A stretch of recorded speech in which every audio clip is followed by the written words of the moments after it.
Is it true that, I mean, of course the Liberals and the NDP did it, but did the Conservative MPs actually vote to turn off the cameras while you and Mark Steyn and John Robson were testifying for freedom today? I had to re-watch to make sure that happened, but yes, indeed it did.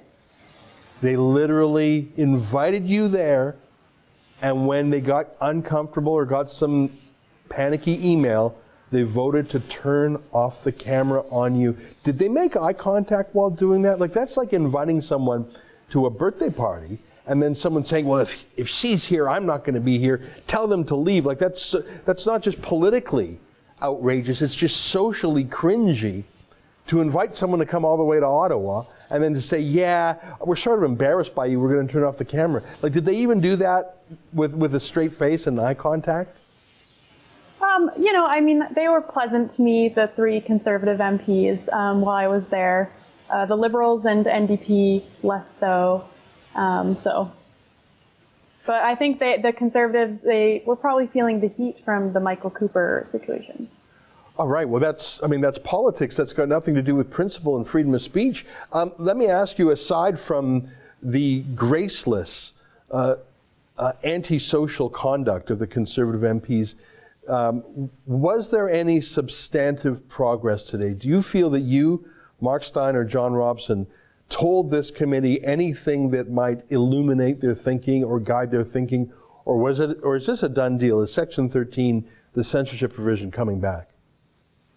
Well, you know, in my opening statement, I think I gave a lot of food for thought to the members of the committee, and I think out of the total 57 witnesses, including today's, us three, Steyn, myself, and Robson, I was the only person who had experience with being censored online, with my being kicked off of Twitter for 7 days, which relatively isn't even that bad.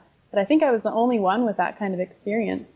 And I feel like I gave them food for thought, and still, when it came to the Q&A, the NDPs and Liberals, they already knew what they wanted to say, and it was based off of a little video clip that went around Twitter. And then, you know, obviously my detractors tagged all of the Liberal and NDP members of the committee, and that's what they decided to question me about. It wasn't about my ideas of what I presented today. It was just on what Twitter mobs think, essentially.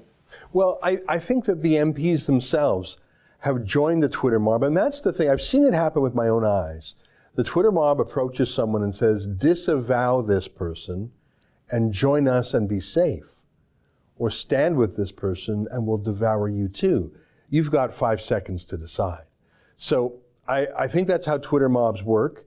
And I would put it to you, that's working on the Conservatives right now. They were pressured into turning off the TV cameras on you. You just said, oh, they're under some pressure about Michael Cooper. I don't care what the pressure is. It's the mob. And you say, if I heard you correctly, that out of 57 witnesses on the subject, you're the only one who's actually been censored. I know that the Justice Center for Constitutional Freedom also spoke out for free speech.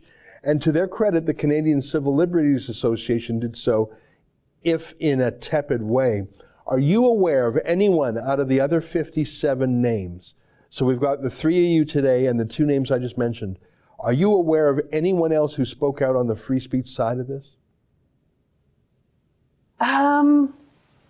There was one LGBT organization that kind of seemed like they were pro free speech, because they recognize that people of even the most marginalized communities need to be able to communicate their ideas openly and in a free manner. But overall, from all of the statements that I looked at, I was the only one who actually gave direct experience with censorship online and being accused of hate speech myself.